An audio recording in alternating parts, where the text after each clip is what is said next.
এখন আমি অফিসের টিফিন প্যাক করছি বরে।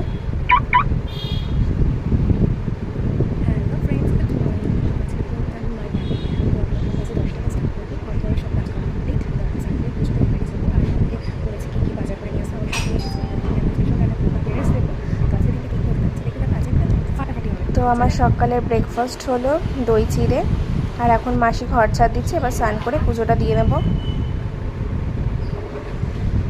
তো আমি তাড়াতাড়ি পুজো দিয়ে চলে এসেছি, এখন আমার রান্না করতে হবে এসে চিকেন।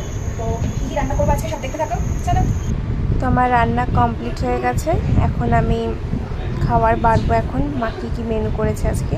তো আজকে করেছি ভাত, করলা ভাজা, আলু ভাজা, পাঁপড় ভাজা, চাটনি আর চিকেন কষা, আর মিষ্টি দইটা কিনে এনেছি। আর মা খুব খুশি হয়ে গেছে।